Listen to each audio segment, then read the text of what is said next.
and employment for the Social Amelioration Program for the formal workers sector as presented are hereby approved. For this purpose, the IATF supports the approval and immediate release of the requested budget by the Department of Labor and Employment amounting to 5 billion pesos in order to defray the costs of the following social amelioration programs. Number 1, COVID-19 Adjustment Measures Program or CAMP for affected overseas Filipino workers and local workers. 2, tulong panghanap buhay sa ating displaced, disadvantaged workers or TUPAD sanitation project. And 3, daabot kamay ang pagtulong or AKAP sa OFWs program. Provided that the beneficiaries of the aforementioned shall be separate and distinct from those already covered by social amelioration programs by other agencies of the national government. Aprobado na po ang rekomendasyon ng DOLE ukol sa Social Amelioration Program para sa formal workers. Sinusuportahan ng IATF ang request ng DOLE para sa pag-release ng 5 bilyong piso para sa programa ng DOLE tulad ng una, COVID-19 Adjustment Measures Program or CAMP para sa affected overseas Filipino workers and OFWs and local workers. Pangalawa, tulong panghanap buhay sa ating displaced, disadvantaged workers or TUPAD sanitation project. At pangatlo, ang abot kamay ang pagtulong or AKAP sa OFW program. Lilinawin ko po na iba po ito ang mga subsidiya na ito sa ESP or Emergency Subsidy Program ng DSWD para sa mga targeted beneficiaries.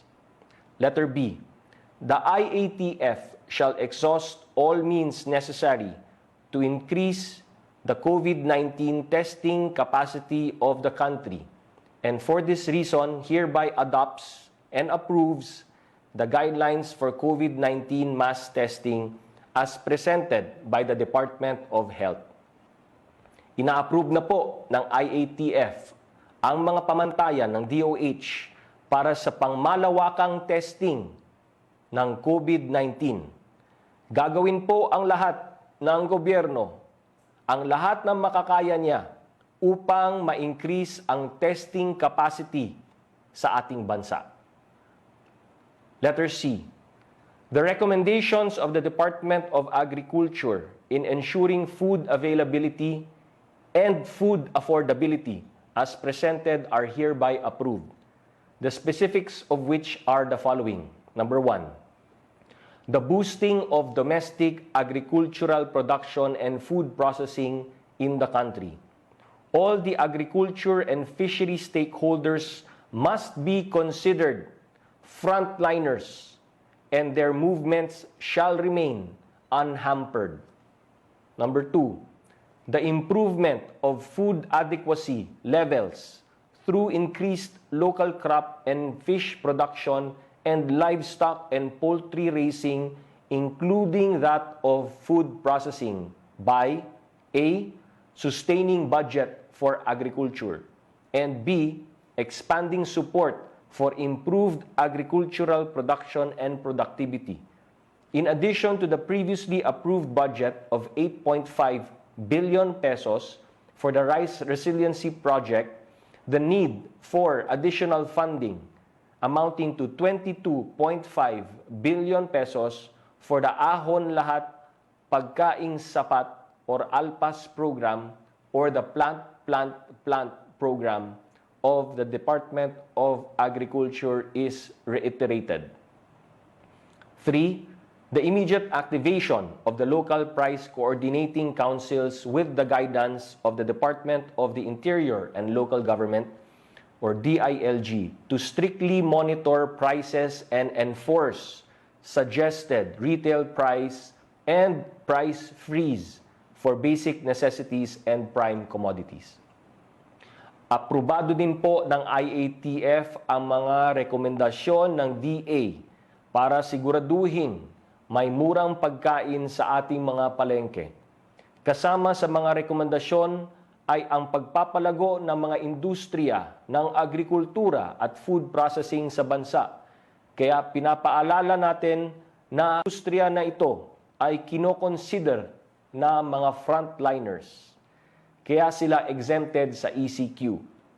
Kasama din sa rekomendasyon ang pagpapabuti ng produksyon o ani, isda, livestock at manok sa pamamagitan ng una, pag-sustain ng budget para sa agrikultura. Pangalawa, pagdagdag ng 22.5 bilyong peso sa pondo ng DA para sa Ahon Lahat Pagkaing Sapat or ALPAS program or Plant program ng Department of Agriculture. Ang huling rekomendasyon ng DA ay ang magmobilisa ng Local Price Coordinating Council sa tulong ng DILG upang mabantayan ang mga presyo ng mga bilihin sa mga pamilihan. Letter D. The recommendation of the Anti-Red Tape Authority or ARTA for the creation of the Bayanihan One-Stop Shop for sectoral agencies involved in accreditation and logistics is hereby approved. Other sectoral agencies are hereby enjoined to create their own Bayanihan One-Stop Shop and coordinate closely with the ARTA for such creation. Aprobado na rin po ang rekomendasyon ng ARTA para sa pagbuo ng Bayanihang One-Stop Shop para sa mga ahensya na kasama sa accreditation at logistics. Inaanyayahan po ang ibang ahensya na makipag-ugnayan sa ARTA para bumuo ng kani-kanilang Bayanihan One-Stop Shop. Letter E. The IATF approves the request of the Department of Transportation to allow the resumption of utility relocation works and resume specified limited works across 13 rail projects, including rail replacement works for MRT-3, which can only be done when MRT-3 is not undergoing passenger operations, provided that 1. Limited mobilization of personnel and skeletal staffing pattern is observed. 2. On or near site accommodations and or point-to-point shuttle services are provided where applicable. Number 3, regular disinfection of workplaces, shuttles, and accommodations are done. Number 4, regular monitoring of personnel's health, especially for COVID-19 symptoms, is practiced. Number 5, strict social distancing measures and proper hand hygiene and all other precautionary measures that the DOTR may implement are observed at all times. Aprobado na rin po ang request ng DOTR na ituloy ang mga utility relocation works at iba pang trabaho sa 13 proyekto tulad ng pagpalit sa riles ng MRT-3 na magagawa lamang pag walang operasyon ang MRT-3. Pinapaalala lang po natin na dapat i-observe ang una, paggamit ng skeletal staffing pattern. Pangalawa, ang paggamit ng point-to-point shuttle para sa mga workers dito. Pangatlo, ang regular na disinfection ng mga workplaces. Pang-apat, ang regular na pagmomonitor sa kalusugan ng mga nagtatrabaho. At panglima, ang striktong pag-implement ng social distancing measures. Letter F. Paragraph H of the Interagency Task Force Resolution Number 18 Series of 2020, providing for a 30-day grace period extended to commercial rents falling due upon micro, small, and medium enterprises or MSMEs within the period of the ECQ without incurring interests, penalties, fees, and other charges is hereby adopted as a national policy. Thus, this policy shall apply to areas where ECQ is implemented for its duration. ang pagbibigay ng 30-day grace period sa pagbayad ng upa ng mga MSME sa kalagitnaan ng ECQ ay ina-adapt bilang national policy kung saan ini-implement ang ECQ. Letter G.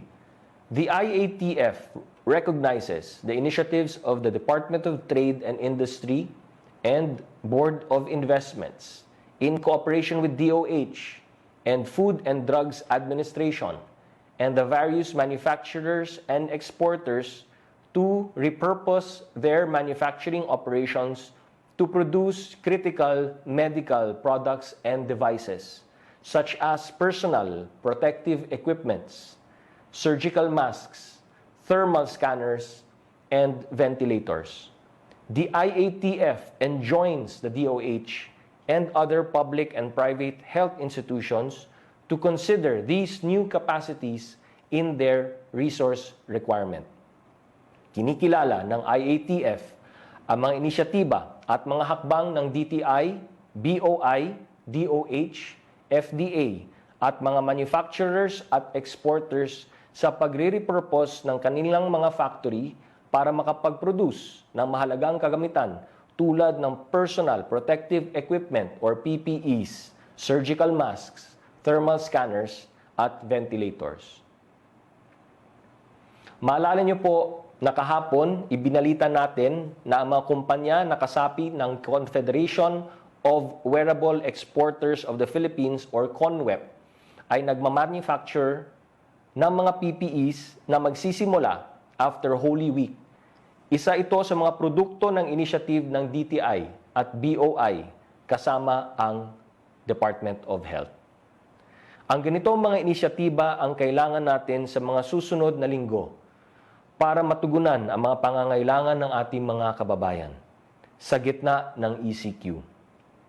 Kahapon, nakatanggap ako ng magandang balita mula sa alma mater ko, ang Philippine Science High School, na pumayag na gamitin ang Quezon City campus para sa pasyente at empleyado ng Philippine Children's Medical Center or PCMC.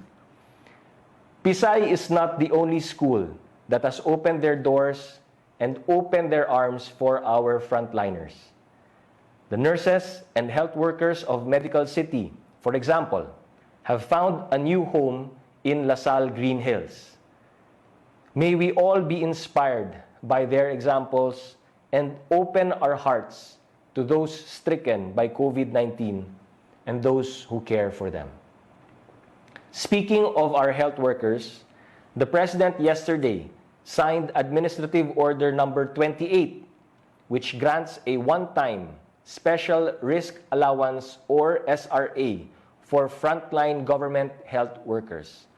Itong SRA ay ibibigay po sa mga public health workers or PHW na nagtatrabaho sa gobyerno, GOCC or LGU tulad ng mga NARS sa government or city hospitals. Ang qualified po dito ay 1. Civilian employees occupying regular, contractual, casual, or part-time positions. At pangalawa, workers engaged through contract of service or job order including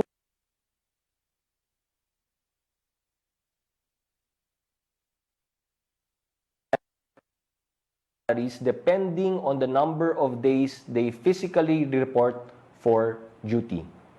Para naman po sa mga government workers, isa pong paalala, nag-issue po ang Civil Service Commission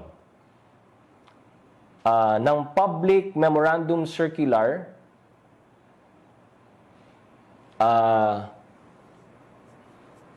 na bibigyan ang opisyal at empleyado ng additional 60 days o hanggang June 30 para i-file ang kanilang Statement of Assets, Liabilities, and Net Worth or SALN. Ulitin ko po, nag-issue po ang Civil Service Commission ng Memorandum Circular na bibigyan ang officials and employees of government ng additional 60 days o hanggang June 30 para i-file ang kanilang SALN. In the midst of this ECQ, government recognizes the importance of ensuring that families in need receive their subsidies at the soonest possible time. Nire-report po ng DSWD na tuloy-tuloy po ang pagpapaabot ng tulong pinansyal sa ating mga beneficiaries. Naibigay na po ang pondo para sa 3,723,833 4-piece beneficiaries na umabot sa 16.34 billion pesos. Nakatanggap na po ang 77,674 target beneficiaries ng Parañaque, the amount of which total 621.39 million pesos. Tuloy-tuloy po ang pakikipag-ugnayan ng DSWD para po maibigay ang tulong na ito at nakikiusap po tayo sa mga pinuno ng LGU na kung may mga concerns po tayo sa pag-distribute ng mga subsidies sa kanilang mga lugar, makipag-ugnayan ng diretsyo sa DSWD para matugunan agad ang mga pangangailangan sa lugar ninyo. Siguro mas mainam po na imbes na ilabas natin sa Facebook or sa social media ang ating mga concern or kahit sa anong FaceTime or app o kung ano-ano pa, direkta na lang po nating iparating sa DSWD ang ating mga concerns. Sama-sama, magtulungan po tayo para matugunan ang pangangailangan ng ating mga kababayan. Let us help each other, help the most needy. Together, the national government, our LGUs, the private sector, and the Filipino people can beat COVID-19. Together, we heal as one. Maraming salamat po at huwag po nating kalimutan, bahay muna, buhay muna. Sasagutin ko na po ang mga katanungan mula sa ating mga kaibigan sa media. Marami-rami po ito. From Rose Novenario of Hataw,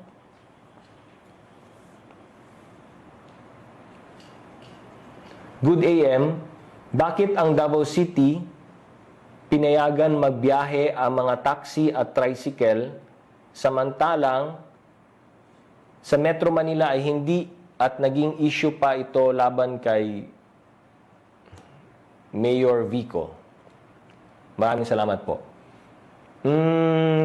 Siguro, ang sagot natin dyan is ang entire Luzon po ay under sa Enhanced Community Quarantine. Tapos, meron po tayong mga na-issue na guidelines. So, under yung guidelines na yun, under the Enhanced Community Quarantine for the entirety of Luzon, ay nakipag-ugnayan po yung DILG sa lahat ng mga LGUs at nire-remind po sila kung ano yung mga pwede at hindi pwedeng gawin. Hindi lamang dun sa Pasig City, kundi sa lahat ng mga syudad, munisipyo, bayan, probinsya ng Luzon. So meron pong strict guidelines na sinusundan para po coordinated ang lahat ng efforts under the ECQ. Labas naman sa ECQ ay binibigyan natin ng palugit or freedom ang iba't ibang mga LGUs gamit yung mga guidelines po ng IATF kung kailan sila pwedeng mag-community quarantine dun sa kanilang mga lugar. Pero, ganun pa man, tuloy-tuloy naman po yung pakikipag-ugnayan ng DILG sa lahat ng mga LGUs kahit sa Visayas at sa Mindanao. From Ace Romero,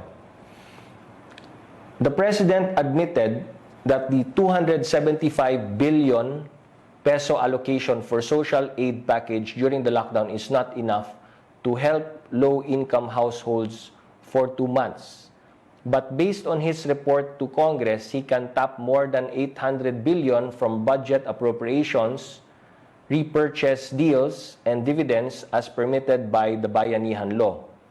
How do you reconcile this? Yung Bayanihan Law, if you notice, may leeway naman na binibigay yung Congress kung magkano yung pwedeng, kung ano yung itatap, no? Depende nga dun sa sitwasyon natin. So, ang situation natin ngayon is very fluid, di po ba? So, una, sinabi natin hanggang April 13 lang. Ngayon, ini-extend natin to April 30. So, fluid po yung situation ngayon. Depende sa ano mangyayari, depende sa mga tests, depende sa health capacity natin, depende sa doubling time, acceleration, etc. etc. So, bibigyan po natin ng konting leeway din ang executive at si Pangulo depending on ano ang mga pangangailangan.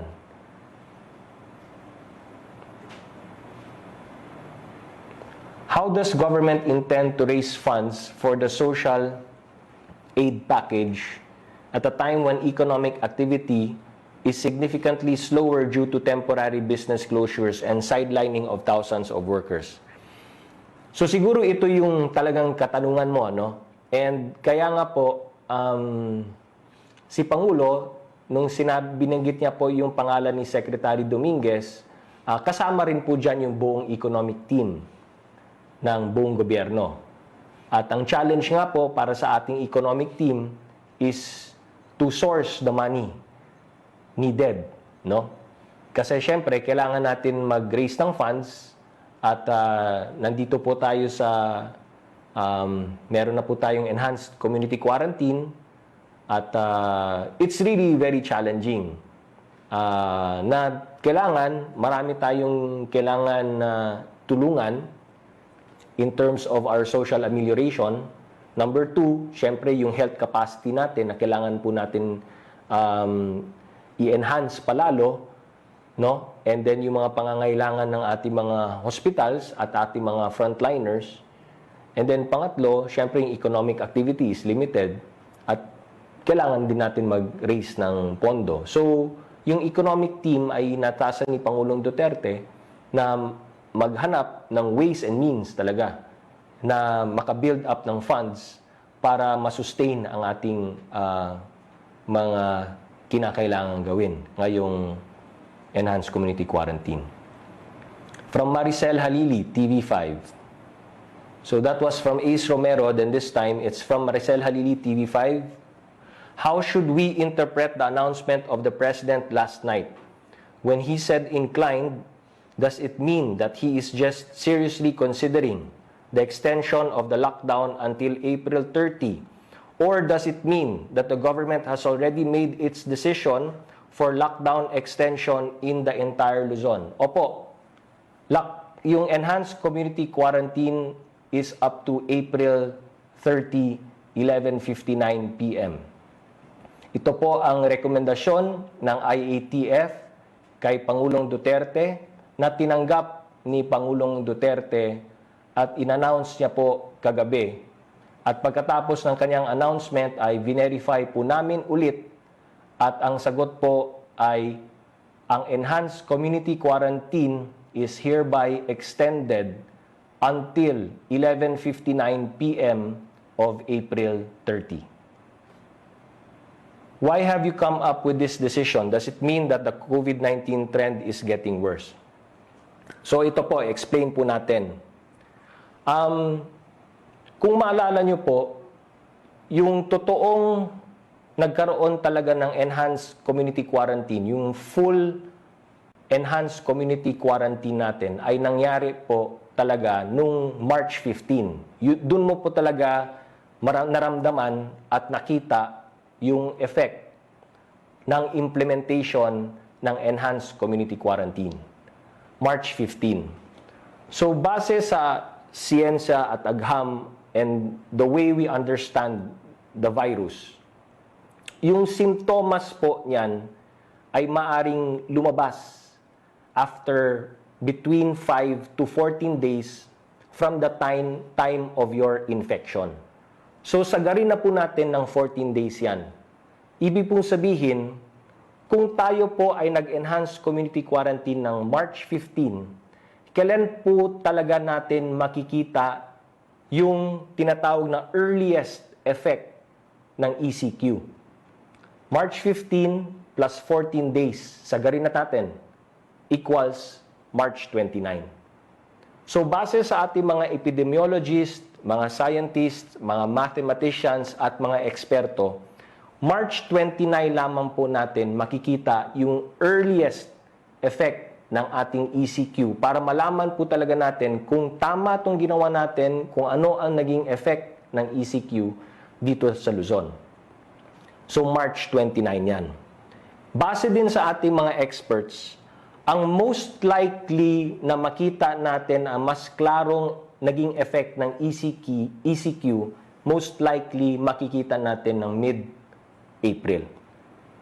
So, ganun po. Kaya paulit-ulit po namin sinasabi whether it's the IATF or the Department of Health or kahit sino man, pag tinatanong nyo po kami kung ano ang nakikita nyong naging effect ng ECQ, lagi po namin sinasabi, it's still too early to tell. Kasi naman, kahit yung epidemiologist, pag nagka-count back sila, masyado pang maaga para malaman kung nag-peak, nag-slow down, nag-decelerate, anong doubling time natin, at kung ano-ano pa. It will give us, you need to give us at least mid-April to really study the effect of the ECQ. Yun ang sinasabi ng ating mga eksperto. Kaya po, humihingi tayo ng extension up to April 30 para unang-una, ma-measure po talaga natin ano yung naging full effect ng ECQ. Pangalawa, para ma-increase pa natin lalo yung health capacity ng Luzon at ng buong bansa. Yun po ang reason natin. Doon sa pag-measure ng impact ng ECQ at itong how this COVID-19 is operating and functioning and affecting us here in the country.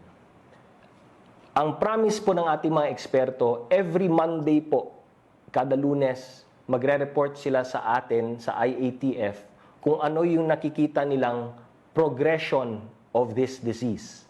And their report will be on a per region basis. Okay? So, yun po. Kailangan natin ng extension up to April 30 para lubos pa nating mapag-aralan ang COVID-19 na disease na to. Pangalawa, yung sinabi ko, increasing the health capacity. When we say increasing the health capacity, kasama po dyan yung tungkol sa testing. Ang sinasabi ng mga eksperto, para talagang ma-manage natin ang husto ang COVID-19, kailangan po natin iakyat palalo ang testing capacity ng ating bansa na maabot po natin ang 8,000 to 10,000 tests per day. Kailangan po tayo umabot dyan. At meron pong ginagawang hakbang ngayon ang gobyerno para umabot tayo dun sa level na yon na 8,000 to 10,000 tests per day ang magagawa natin dito sa ating bansa. Pangalawa, kahit na ginagawa natin yung 8,000 to 10,000 tests per day, kailangan mapabilis po natin ang bigay ng results ng test. So we also have to have a 24-hour turnaround time kung saan in a matter of 24 hours, dapat mai-report na agad natin sa pasyente or sa person under monitoring or patients under investigation, ma-report agad natin sa kanya kung siya ba ay positive or negative. Pangatlo, kailangan po natin ma-isolate agad.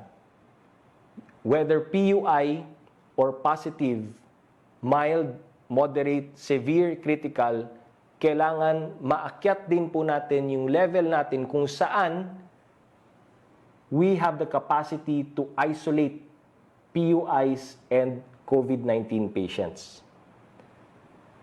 Pang-apat, kailangan ng matinding contact tracing at makita natin yung significant decrease ng kaso ng COVID-19. And then, panghuli, yung improve yung self-screening protocol ng ating mga kababayan.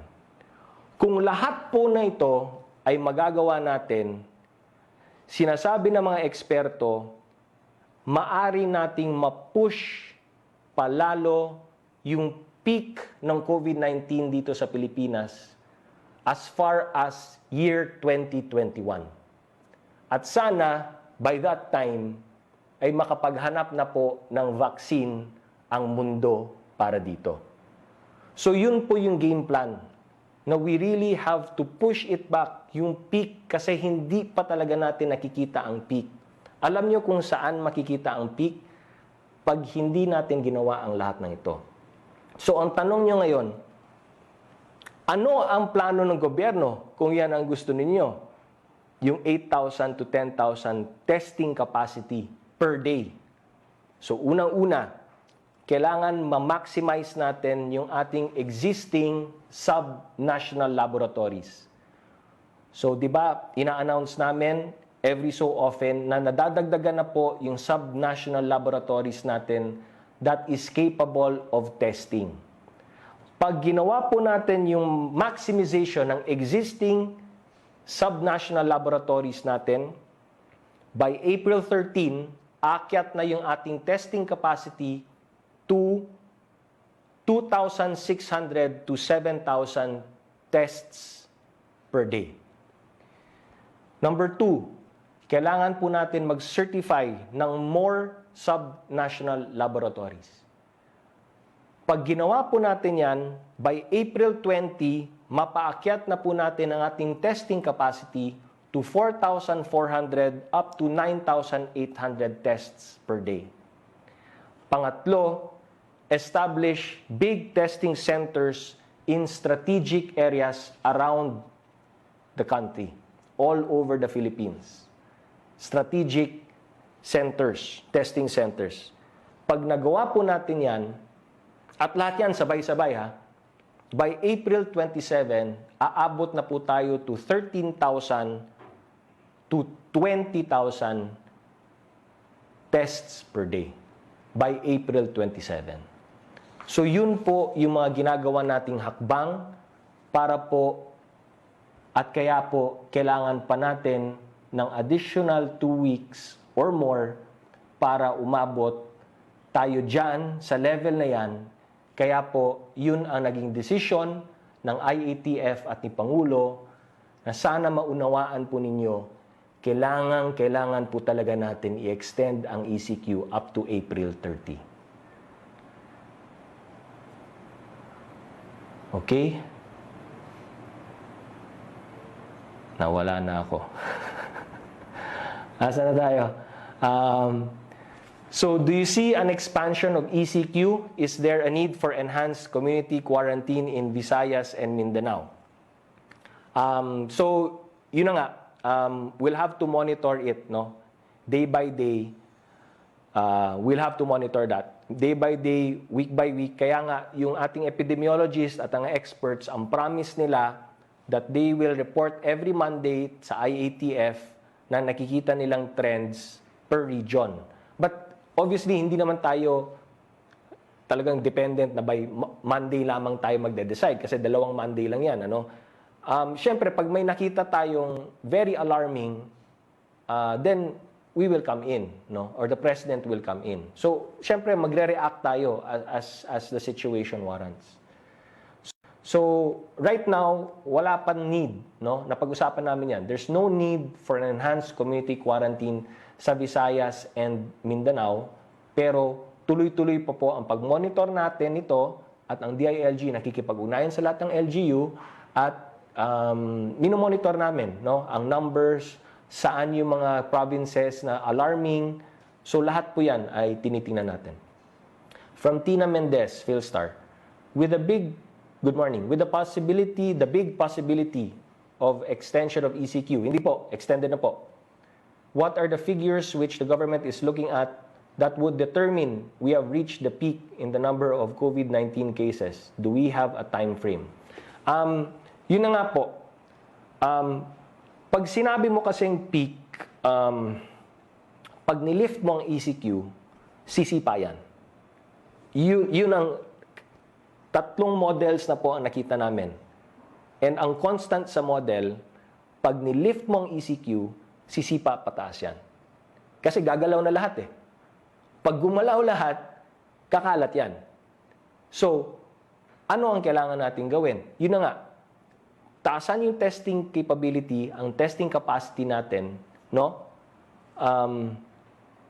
By the way, nung sinabi kong una na ito, taasan yung testing capacity to 8,000, kailangan may 24-hour turnaround time, kailangan immediately isolate agad tayo, significant decrease in cases, contact tracing, self-assessment, ma-push natin to 2021. Pero ito ang mananatiling constant, number 1, social distancing must remain constant. Number 2, yung testing turnaround is 24 hours. And number 3, patients are immediately isolated. So, kung back to normal tayo, sisipa yan. Pipik talaga yan. Sisipa yan. And it's really gonna go really high. So, pag na-in place na po natin lahat ito ng April 30, kailangan nandyan pa rin yung social distancing. So, ito yung sinasabi natin, magta-transition tayo to the new normal. And the new normal, ladies and gentlemen, is social, physical distancing pa rin. Yun. Kasi if wala yung disiplina na yan, then useless ang lahat ng ginawa nating sacrifice ngayon. Yun po ang bottom line. Kaya paulit-ulit namin sinasabi, what's the new normal? What's the new normal? Yun ang pinag-aaralan ngayon ng technical working group. What's the new normal? So when we, quote-unquote, relax the ECQ, hindi siya kasing tindi ng ginagawa nating ECQ, but social distancing still has to happen. If we do that, then we don't have to even think about hitting the peak. No? Kasi pag sinabi mong peak, what's the worst case scenario? Yan ang peak eh. Ang gusto natin mangyari, hindi mag-peak, mag-flat. So even if you lift the ECQ, or not, it's not really lift it's relax the ECQ. By April 30, kung lahat ng mechanisms na to are in place, social distancing still has to happen. Number 1. 2, testing still has to happen. And number 3, isolation also has to happen. Yan po ang new normal para ma-push back natin ito. So pag sinabi mong peak, yun po yung, kasi flat is not really flat eh. Flat is may konting umaangat na ganyan eh. We can push that back and maintain that hanggang 2021. By 2021, hopefully a vaccine is found. Pag may vaccine na yan, then we can go back to the old normal. Something like that. No? Again, when I say something like that, I say it loosely because even the experts really don't have any answer to this. This is something very new to all of us.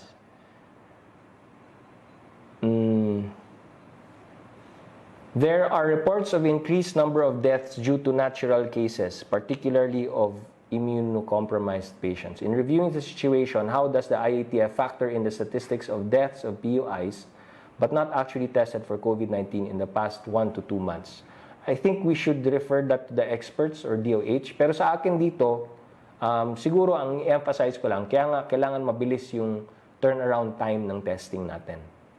And we're getting there. Number 2, has the President given consent to reclamation projects at Manila Bay? Please expound on his statements last night. Wala po. Unless you see a paper to that effect signed by him, then no, status quo pa rin. Number 3, please issue a statement on government efforts to prevent scams now prevalent in social media where hackers of FB accounts impersonate and ask money from unsuspecting contacts of a hacked account holder. Please report immediately to the PNP, Cybercrime Division, the NBI, or the CIDG. Joseph Morong, GMA7. Why is the President saying now that the government does not have the money? No, he's not saying does not have the money. Ang sinasabi niya lang na tinatasan niya si Secretary Dominguez na right now, since we're extending the ECQ and we're doing all of these measures, and then we have to take care of our frontliners, and ngayon may pagbibigay ng social amelioration, may mga gustong sumali rin sa social amelioration. So with all of these things happening now, syempre the previous numbers don't have to change necessarily. So because of that, then we need to look for additional sources of funds. The extension, is it Luzon-wide or just NCR? Luzon-wide. How about Visayas and Mindanao? We'll continue to monitor Visayas and Mindanao, but they are not obliged or under an ECQ. What are the do's and don'ts until April 30? Same rules apply. In-extend lang po natin yung April 30, ang ECQ up to April 30. So kung ano man ang mga do's and don'ts natin, sa lahat ng mga nabanggit na ng IATF, na-issue na guidelines ng IATF will remain. From Sherry Ann Torres, ABS-CBN. Number 1, may mga info na nakakarating sa amin na sa Regions 3 at 4A namimigay na rin ng cash aid, pero doon sinasabihan sila umano ng mga kinatawan ng barangay o DSWD na yung ibibigay sa kanilang 5K or 6K may kahati silang isa o dalawang kapitbahay. Ang paliwanag daw sa kanila pinagkakasya kasi ang budget at kung hindi sila papayag wala silang makuha. Pero pag pirma mo sa receiving copy nakalagay doon ang full amount na 5,000 or 6,000. May nakarating din po bang mga ganitong info sa inyo? Personally, ako wala. Pwede po ba ang ganitong sistema? Of course, hindi. Ano po ang mangyari sa mga local na officials o DSWD personnel na papatunayang gumagawa ng ganito? Siyempre, hulihin sila ng pulis. Kaya nga po, ang under our policy guidelines nung social amelioration, kailangan po nandun ang PNP.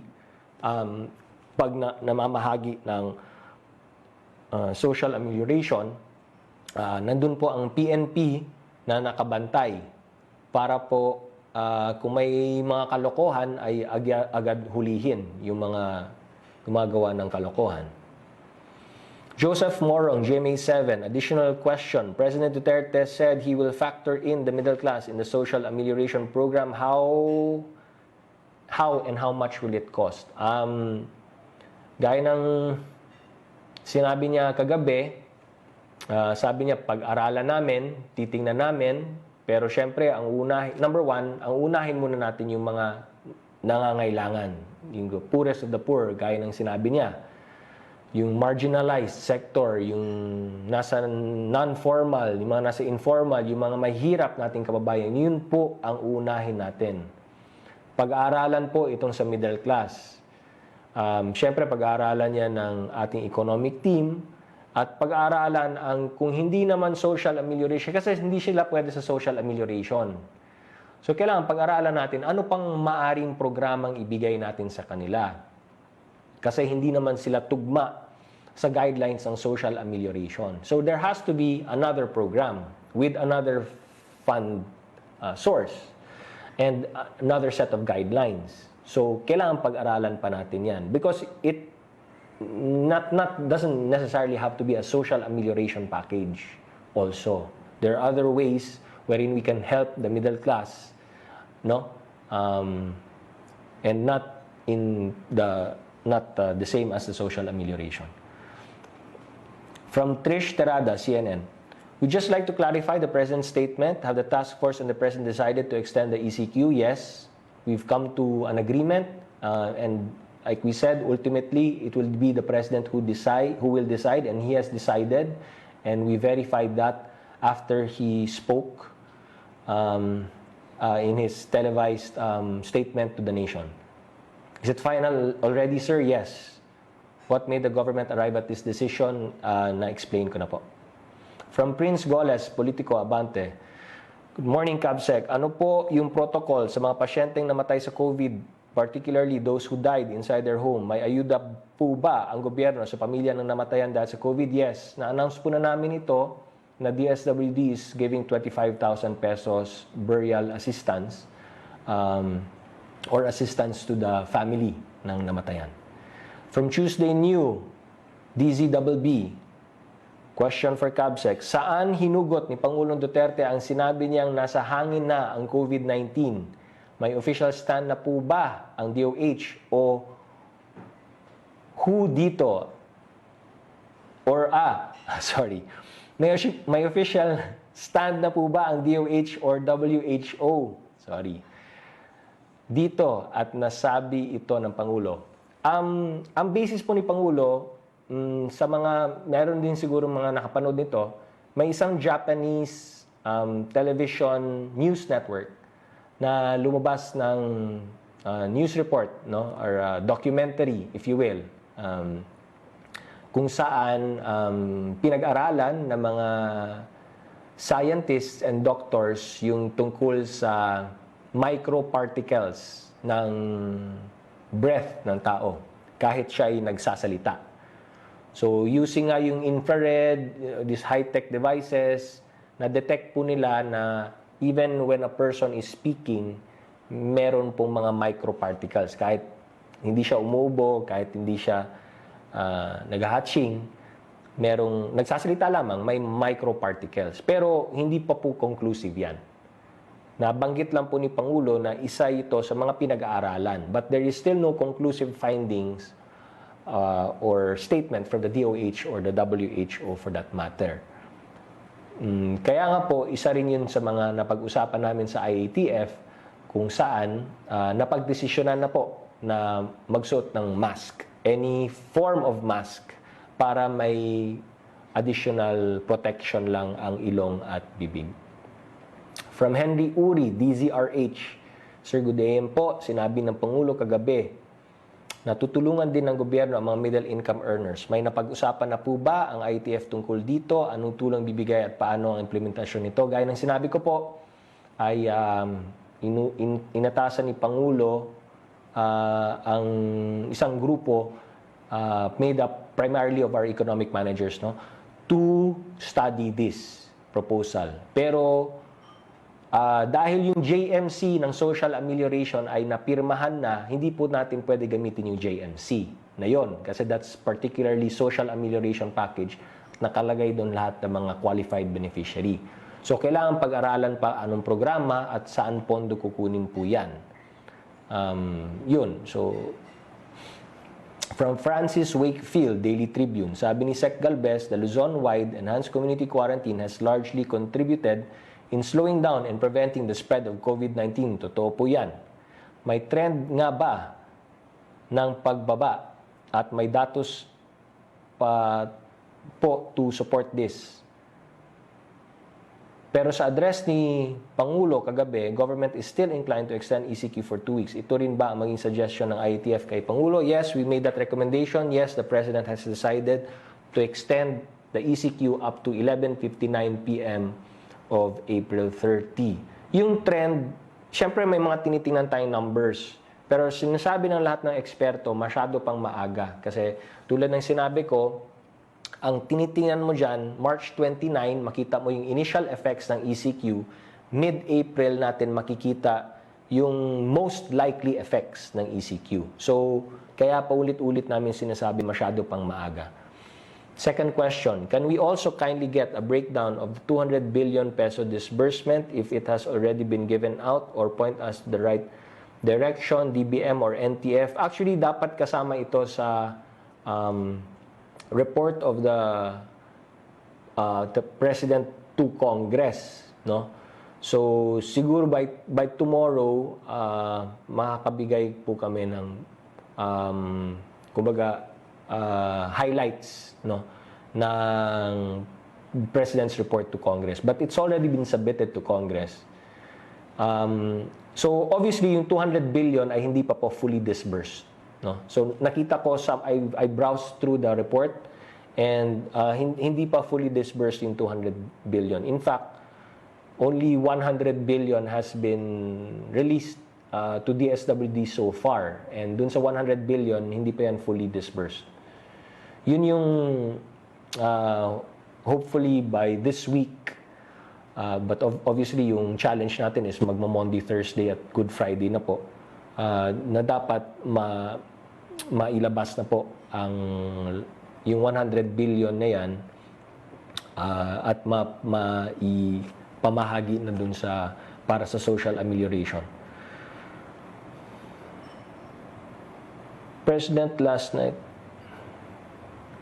President last night said that the fund earmarked for 2 weeks would soon be depleted. Ito rin ba ang nakikita ng IATF? Yung 100 billion, yes, in 2 weeks, that should already have been spent or distributed, no? But yung 100 billion na remaining, that is for another month. No? Kasi yung 200 billion, that's good for 2 months worth, di ba? So itong unang 100 billion, kaya 100 billion muna ang nirelease because that's for the first month. Kumbaga, that's the first month worth of social amelioration. Pero may second pa na coming na dapat na social amelioration if need be or if needed, given kung magka-extension nga tayo or kailangan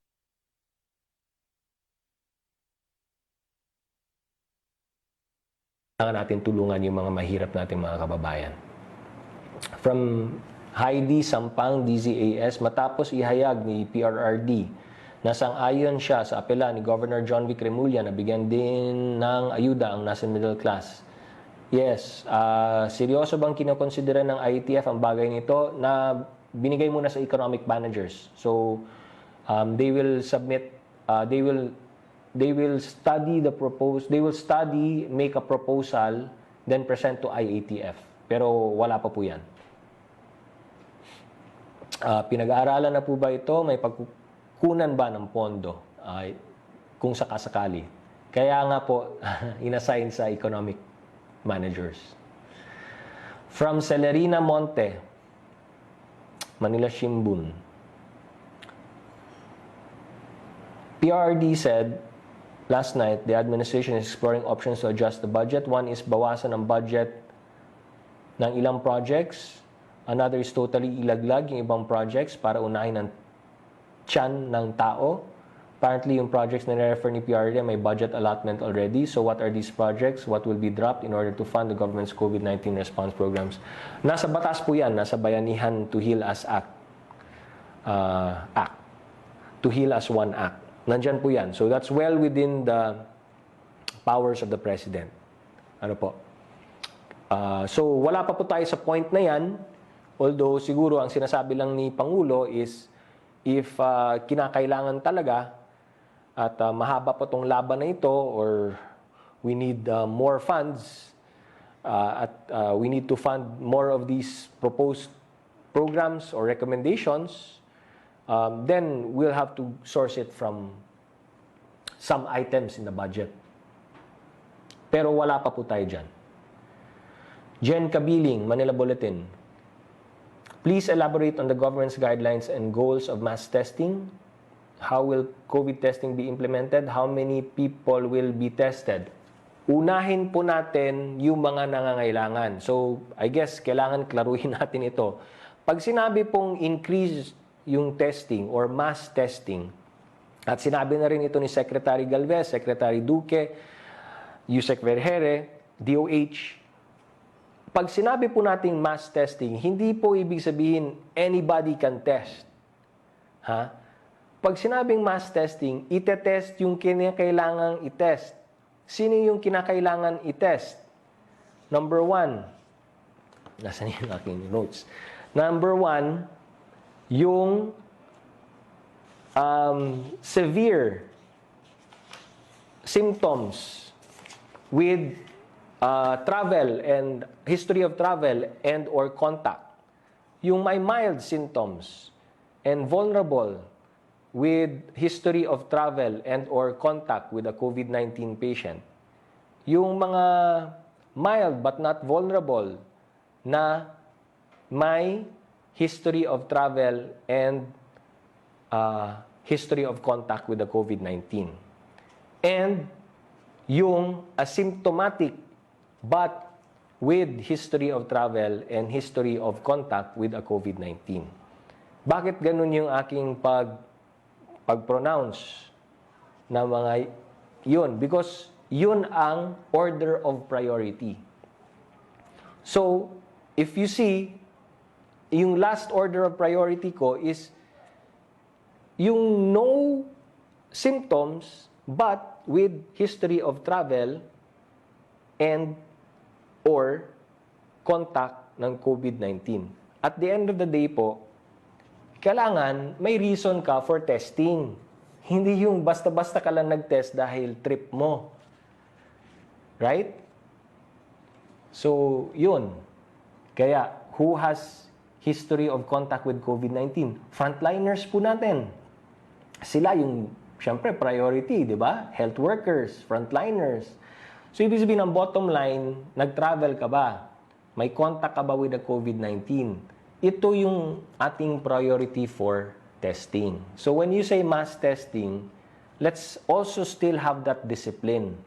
Na let's reserve the testing for those who need it. Di ba? Symptomatic, obviously, yes. But even those asymptomatic, yung kolatilya natin dyan, kailangan meron kang history of travel or may contact ka with a COVID-19 patient. Kasi kung nakatago ka naman din sa bahay at hindi ka naman lumalabas, wala ka namang contact with the COVID-19, ba't ka pa magpapatest at wala ka pang symptoms, di ba? So, that's just want to emphasize that because we don't want people now saying, oh, gusto ko magpa-test, gusto natin magpa-test. Then you will be overwhelming again our laboratories. Di ba? Because ang game plan natin is not to overwhelm our healthcare facilities. Di ba? So, that includes now the laboratories because at this point, yung laboratories natin is also one of our more important assets.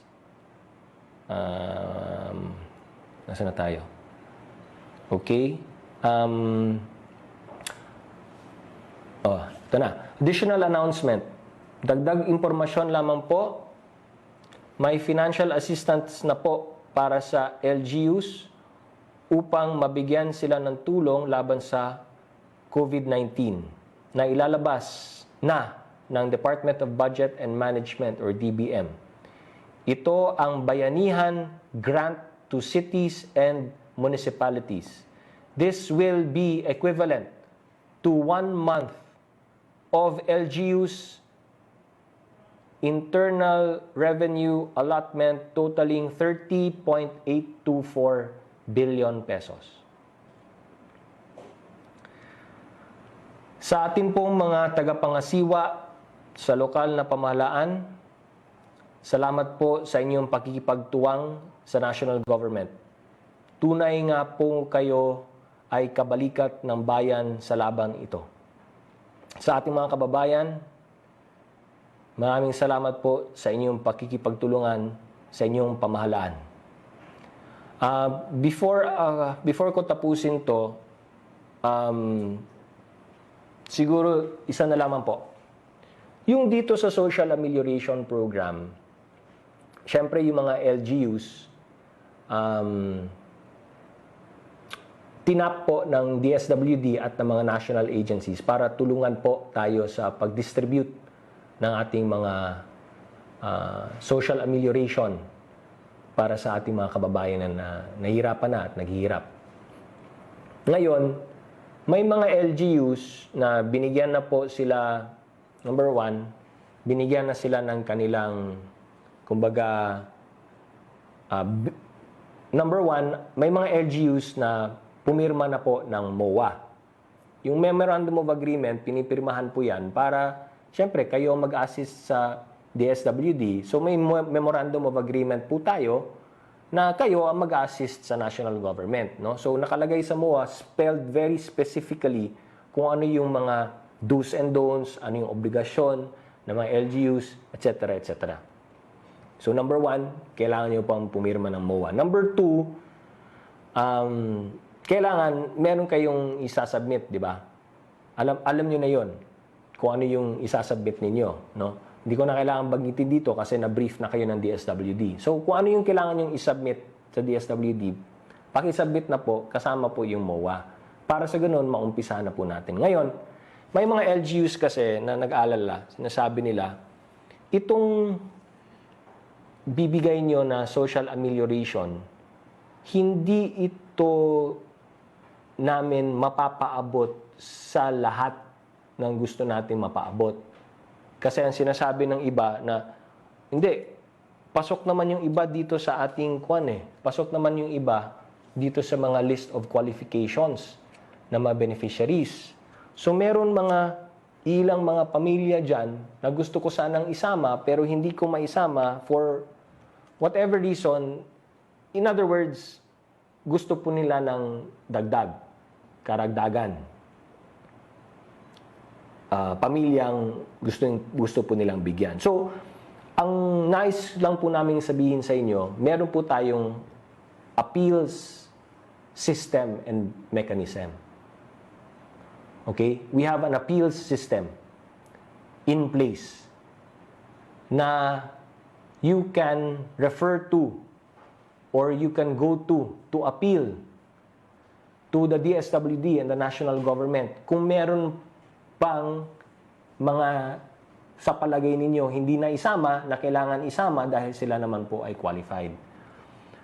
Pero wag na po nating i-delay ang pamamahagi po ng ating social amelioration. In other words, don't let that be the cause of delay.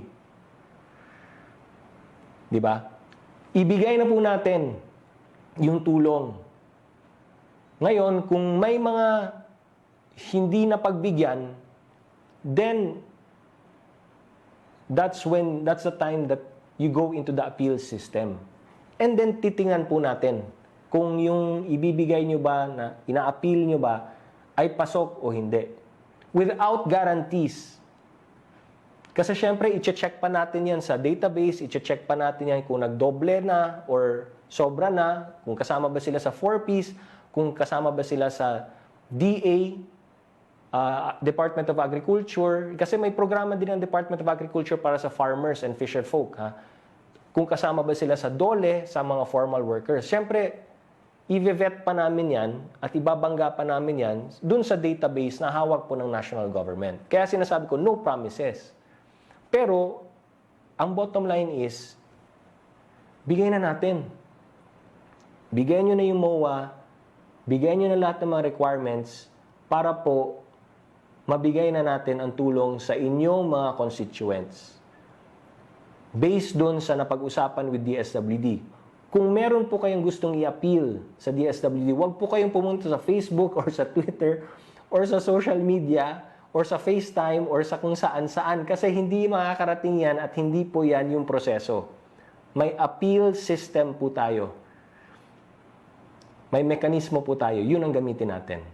But in the meantime, let's do this. Bigay na po natin.